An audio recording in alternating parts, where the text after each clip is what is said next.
Et je propose peut-être qu'on prenne le temps de répondre à une ou deux questions, voire deux ou trois. Alors, je ne sais plus, tout à l'heure, c'était Monsieur Aboubacar Diakité qui avait une question à poser. Je ne sais pas s'il est toujours avec nous. Ta- Allô? Tajmin, Allô? oui, oui, tu peux. Oui, Oui, oui, bonsoir. allez-y. D'accord, Merci. merci beaucoup. C'est Tadouna Agnessa Très du bien. service, du service météorologique du Togo. OK. D'ac- Très bien, enchanté. D'abord, oui, enchanté aussi. Je voudrais vraiment vous remercier pour ce grand projet. J'ai juste une question, petite question, disons, par rapport à la première présentation. Est-ce y a-t-il des partenariats en vue entre Mercator Océan et les pays africains, spécialement les pays de l'Afrique de l'Ouest, par exemple? Euh, Est-ce que c'est facile pour les ressortissants de ces pays de pouvoir utiliser aisément les données de Mercator Océan euh, pour leur zone océanique? Moi, je suis au Togo, je suis vraiment intéressé par les données au niveau du Golfe de Guinée. C'est facile d'accès. Euh, Oui, hello? je peux peut-être Oui, vous bien sûr. répondre. Oui, Comme je le disais dans la présentation, les données sont libres et gratuites pour tout le monde. On a des produits globaux donc, qui couvrent l'ensemble du globe, hein, donc le Togo en fait partie. Oui, tout ce que j'ai montré tout à l'heure peut enfin, s'appliquer au Togo. Vous pouvez utiliser les données comme bon vous semble. Vous pouvez faire appel à notre support aux utilisateurs si vous avez des questions. Vous pouvez nous contacter si vous avez besoin de plus d'informations. De toute façon, tout passe par notre service aux utilisateurs qui après revient vers les scientifiques de l'équipe ou vers les différents services pour chercher les réponses voilà, quand eux ne l'ont pas. Donc oui, oui, complètement. On n'a pas de partenariat privilégié avec une liste de pays. C'est ouvert à tous. Et au contraire, notre but, c'est vraiment que, que le plus de gens, de plus en plus de gens utilisent ces données Copernicus parce qu'elles sont riches, elles peuvent servir à beaucoup de monde et le but, c'est de les faire connaître un maximum. Donc oui. d'accord, merci beaucoup. Je vois qu'on a une seconde question dans le chat de Monsieur Négou Jospen qui demande si on peut utiliser cette application en Afrique centrale. J'imagine que c'est l'application que le docteur Dogbeda a présentée, c'est ça? En Angola ou au Cameroun? C'est ce que j'ai aussi pensé. Si c'est notre application à nous, oui, c'est possible. Il suffit de faire la mise en jour. Par exemple, ce qu'on a déjà ici, quand j'ai vu la question, j'ai vu, on a par exemple Sao Tomé et Principe qui fait partie des pays qui reçoivent les alertes SMS. Mais il y a aussi, on a sur l'application aussi, on a les cartes. La carte couvre toute la région de l'Afrique centrale. Mais ce qui est beau dans tout ça, c'est qu'il y a déjà une collaboration entre l'Université du Ghana et le SICOS. Le SICOS est le leader du consortium en Afrique centrale.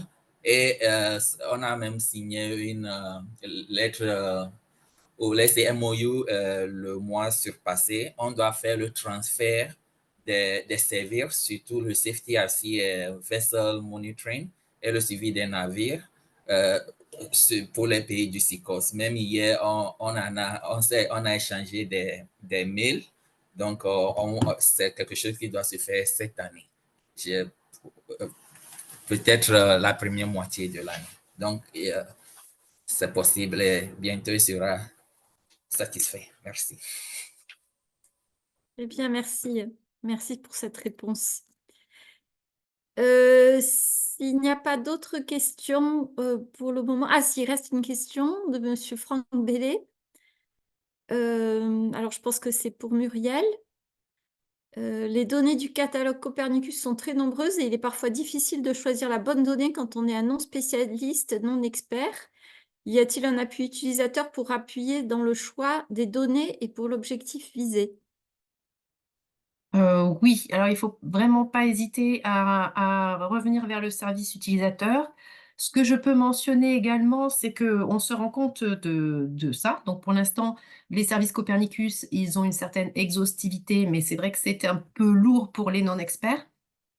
Et ce qu'on essaye de développer maintenant, c'est on travaille pour l'instant sur des dashboards, des visions plus simplifiées. On a aussi mis en place ce qui s'appelle les thématiques hub. Donc, à Mercator et le Copernicus Marine, on a développé le Copernicus Coastal Hub, c'est-à-dire qu'on a fait une sélection des produits Copernicus, pas que marine, des produits Copernicus qui sont d'intérêt pour l'usage côtier. Donc ça peut être une piste intéressante. Et donc là, on a travaillé avec les autres Untrusted Entities, en fait, les autres responsables des services Copernicus pour sélectionner ces produits. Donc ça, c'est aussi une piste. Ce qu'on essaye de faire, c'est d'avoir l'entrée principale, c'est le Copernicus Marine Service, mais après, on va essayer de décliner des entrées secondaires thématiques pour justement faciliter l'usage aux gens non experts, quitte à également, dans ces dashboards, enfin, ces tableaux de suivi, avoir une sélection de produits, quelques indicateurs, enfin, des informations à peu près mâchées. On travaille actuellement dessus. Mais ça serait intéressant, enfin, plus on a d'expression de besoin, mieux c'est pour nous pour y répondre. Merci Muriel. Je vois qu'on a d'autres questions. Alors, je vais répondre rapidement sur la question sur les ground motion. Comme on va parler du service Copernicus Land de suivi des surfaces terrestres, je propose qu'on traite cette question dans la session de questions-réponses relative à ce service. Il y a Monsieur Tamjim Raiknan qui remercie pour les 2 présentations et qui demande comment faire pour intégrer le groupe WhatsApp. Mais peut-être le docteur Leda, il pourrait répondre dans le chat. Je ne sais pas s'il y a des indications, des instructions à donner pour comment rejoindre le groupe WhatsApp des utilisateurs du service de sécurité en mer. Il y a une dernière question de Monsieur Bellé sur est-ce qu'il est possible de télécharger les données au format SIG.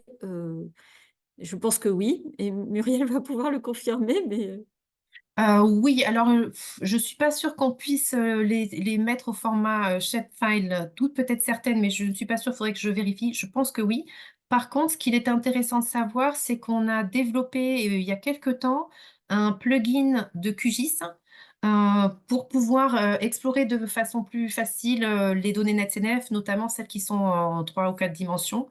Parce que le NetCDF, un SIG peut l'ouvrir, le lire, mais quand il y a énormément de dimensions, c'est pas exploitable. Et donc, à l'aide de ce plugin, si ça vous intéresse, revenez vers moi ou vers notre service desk pour y avoir accès. On peut vous expliquer comment l'installer sur QGIS si vous êtes utilisateur de QGIS. Ça peut être une solution. Voilà. Eh bien, merci Muriel. Et donc, je vois que M. Aboubacar a levé la main et comme il était le premier à vouloir poser une question, je vais lui passer la parole.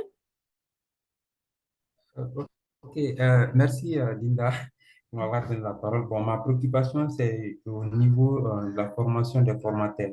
J'ai Oui. vu qu'il y avait déjà une session qui a été faite en 2023, donc je voudrais savoir à quand cette formation sera faite en 2024 et qui sont ceux qui seront concernés et comment intégrer la formation. Alors, pour les formations qui sont prévues en 2024, ça sera donc des formations locales qui vont être dispensées par les formateurs du Working Group Africa, donc les formateurs africains. Donc, en fonction du pays où vous résidez, peut-être qu'il faudrait rentrer en contact avec le formateur. Alors, je montrerai tout à l'heure la liste des pays d'où sont originaires les formateurs francophones. Mais sinon, pour le programme complet de formation des formateurs, on cherche une voie pour pouvoir le reproduire, mais pour l'instant, on n'a pas encore de planning et on est, à vrai dire, à la recherche d'un cadre de financement pour pouvoir réitérer ce programme de formation qui est assez intensif, hein, puisque c'est une dizaine de semaines. Voilà, mais peut-être qu'on peut rester en contact pour que vous nous indiquiez voilà, votre intérêt. Et puis, il y a aussi peut-être le moyen de partager des supports de formation, des choses comme ça. Voilà.